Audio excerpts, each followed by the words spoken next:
नमस्कार दोस्तों, आज हम एक ऐसी युद्ध के बारे में बात करेंगे जिसमें डेमोक्रेसी के ऊपर कम्युनिज्म का सबसे बड़ा जीत हुआ था और ये युद्ध लगभग 20 साल जारी रहा था, जिसका नाम है वियतनाम वॉर। तो फिर आइए मैप में देखते हैं वियतनाम है कहाँ पर। साउथ ईस्ट एशिया का एक लंबा सा देश है वियतनाम। इसके दोनों पड़ोसी देश है। इसके पूर्व ईस्ट वेस्ट पर ऊपर है लाओस और नीचे है कंबोडिया। 1883 से ये पूरा का पूरा एरिया फ्रांस का एक उपनिवेश हुआ करता था, जिसे बोलते थे फ्रेंच इंडो चाइना। और ऊपर है इसका पड़ोसी देश चाइना और पूर्वी पर है साउथ चाइना सी। आप देख ही सकते हैं, आजकल अखबारों में बहुत ही रहता है ये ज़्यादातर, क्योंकि वियतनाम और चाइना के बीच नेचुरल गैस के एक्सप्लोर को लेकर यहाँ हमेशा विवाद रहता है। 1887 से 1941 तक वियतनाम फ्रेंच इंडो चाइना का हिस्सा हुआ करता था। फिर 1941 में जापान अचानक से वियतनाम पर घुसपैठ कर दिया। तब हो ची मिन के नेतृत्व में वियत मिन नाम का एक संगठन का जन्म हुआ। फिर तब से इस वियत मिन संगठन ने फ्रांस के प्रशासन और जापान के घुसपैठियों दोनों के विरोध करना जारी रखा। फिर 1945 में वर्ल्ड वॉर 2 में जब अमेरिका ने हिरोशिमा और नागासाकी दोनों जगहों पर परमाणु बम गिराए थे, उसके बाद जापान ने अपना सरेंडर किया था। फिर जापान ने नॉर्थ वियतनाम को चाइना को और साउथ वियतनाम यूके को सरेंडर किया था।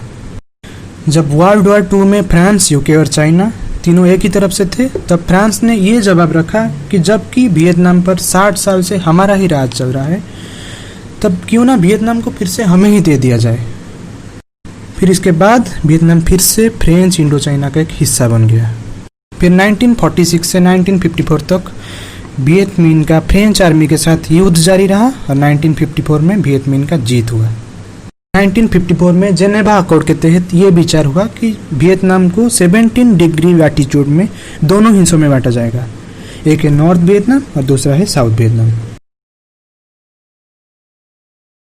फिर नॉर्थ वियतनाम में हो ची मिन का कम्युनिस्ट सरकार सत्ता में आई और साउथ वियतनाम में नो डिन डीएम का डेमोक्रेटिक सरकार सत्ता में आई। मैं आपको यहाँ बता दे रहा हूँ कि उस समय पूरे विश्व में कोल्ड वॉर जारी रहा था, जबकि कोई भी देश एक दूसरे के साथ प्रत्यक्ष में दुश्मनी नहीं रख रहे थे, लेकिन सब प्रॉक्सी वार में लगे रहे थे। यहाँ पर नॉर्थ वियतनाम को सोवियत यूनियन और चाइना का सपोर्ट रहा था और साउथ वियतनाम को यूके और यूएस का सपोर्ट रहा था। वियत कॉन्ग साउथ वियतनाम के डेमोक्रेटिक सरकार का एक विरोधी संगठन था वियत कॉन्ग। इनका मांग था कि साउथ वियतनाम और नॉर्थ वियतनाम की फिर से एकीकरण करके एक यूनिफाइड वियतनाम बना जाए। फिर साउथ वियतनाम की सरकार द्वारा 1 लाख विरोधियों को बंदी बना गया और बहुत सारे लोगों को बहुत ही बेरहमी से मार दिया गया। इसकी जवाब देते हुए वियत कॉन्ग ने 1957 को साउथ वियतनाम के बहुत सारे सरकारी दफ्तरों पर आक्रमण कर दिया और 1959 में साउथ वियतनाम आर्मी के साथ वियत कॉन्ग का जंग शुरू हो गया।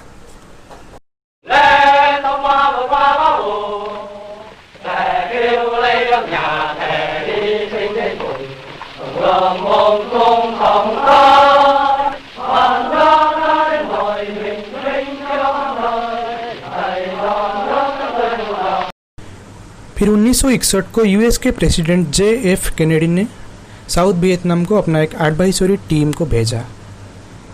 यूएस के सारे डिप्लोमेट्स ने इस युद्ध को डोमिनो थ्योरी का एक हिस्सा बताया। आइए देखते हैं डोमिनो थ्योरी क्या है। इस डोमिनो थ्योरी के मुताबिक अगर साउथ ईस्ट एशिया में कोई भी देश में एक कम्युनिस्ट सरकार आता है, फिर वो अपने सारे पड़ोसी देश में एक कम्युनिस्ट सरकार लाने के उत्साहित करेगा। 1963 को प्रेसिडेंट नो डिन डीएम की हत्या कर दी गई और इसके बाद 1964 अगस्त में नॉर्थ वियतनाम के पास समंदर में गल्फ ऑफ टोंकिन में DRB टॉर्पेडो नामक जहाज अमेरिका के 2 जहाज को मार गिराए, जिनके नाम थे USS मैडॉक्स। फिर इसके बाद USA कांग्रेस में प्रेसिडेंट लिंडन जॉनसन ने एक रिजोल्यूशन पास किया जिसका नाम था गल्फ ऑफ टोंकिन रिजोल्यूशन और इसके बाद अमेरिका इस युद्ध में पूरी तरह शामिल हो गया। 1967 होते होते USA ने अपने 5 लाख सैनिकों को वियतनाम भेज चुका था और 1964 से 1973 के अंदर USA ने अपने होनहार एयरफोर्स के द्वारा आकाश मार्ग से करीब 20 लाख टन बम गिराए। और इस युद्ध में यूएसए ने 2 भयानक रसायन एजेंट ऑरेंज और नेपाम इन दोनों का भी इस्तेमाल किया था।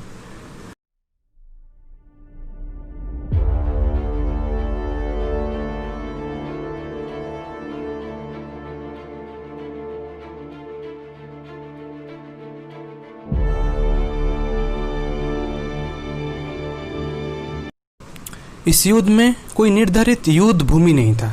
लोग घने जंगल में, नदियों के बीच में और ऐसे कई कई चरम जगह पर युद्ध लड़ रहे थे। वियतकांग का इस युद्ध में विजय होने का सबसे बड़ा कारण था ये सुड़ंग। वियतकांग ने पूरे वियतनाम में बहुत सारे जगह पर ऐसे सुड़ंग बनाए थे और इसके अंदर वो लोग छिपे रहते थे। जब अमेरिकी सेना इसके ऊपर आते थे तब वो उन्हें मार देते थे। इसी बीच हुआ था टेट ऑफेंसिव। वियतनाम में नए साल के छुट्टी को कहते हैं टेट। 1 जनवरी 1968 को वियतकांग और साउथ वियतनाम लिबरेशन आर्मी ने साइगन शहर के सैकड़ों अर्बन सेंटर्स पर और यूएस एम्बेसी पर अचानक से आक्रमण कर दिया था। और टेट ऑफेंसिव को कड़ी जवाब देते हुए अमेरिका की तरफ से आया माई लाई मैसेकर, जहां एक गांव में अमेरिकी सेना ने लगभग सारे लोगों को बहुत ही बेरहमी से मार दिया था। और इस घटना को बाद में पूरे अमेरिका में कड़ी निंदा की गई थी। 1967 तक अमेरिका ने अपने 5 लाख जवानों को वियतनाम भेज चुका था। 15,000 जवान मर चुके थे और 1 लाख से भी ज़्यादा जख्मी हो चुके थे। जैसे जैसे युद्ध बढ़ता गया, जवानों को अपने सरकार के ऊपर भरोसा हटने लगा। उन्हें लगा कि उनका सरकार उन्हें बेवजह वियतनाम में लड़ा रहा है। फिर अमेरिका के सड़क पर उतर के बहुत सारे लोग इस युद्ध का विरोध किए। 1968 में यूएस चुनाव में प्रेसिडेंट रिचर्ड निक्सन ये कहकर चुनाव लड़े कि अगर वो सत्ता पे आते हैं तो वो वियतनाम में यूएस के जवानों की संख्या कम कर देंगे। फिर बाद में वो चुनाव जीते और एक स्कीम लाए जिसका नाम था वियतनामाइजेशन। और इस स्कीम के हिसाब से वियतनाम में अमेरिकी सेना की संख्या कम कर दी गई। 1973 में अमेरिका और उत्तर वियतनाम के बीच एक शांति समझौता बना, जिसके बाद 2 दशक से चल रहा इस युद्ध का अंत घटा। इस युद्ध में 20 लाख जान गई, 30 लाख लोग जख्मी हुए और 1 करोड़ से भी ज़्यादा लोग बेघर हुए। फिर 1975 को डीआरवी के सेना ने, यानी कि डेमोक्रेटिक रिपब्लिक ऑफ वियतनाम के सेना ने साइगन शहर को कब्जा कर दिया, जिसे हम फॉल ऑफ साइगन भी कहते हैं। फिर 1976 को उत्तर और दक्षिण वियतनाम की एकीकरण हुआ। Thank you for watching the video.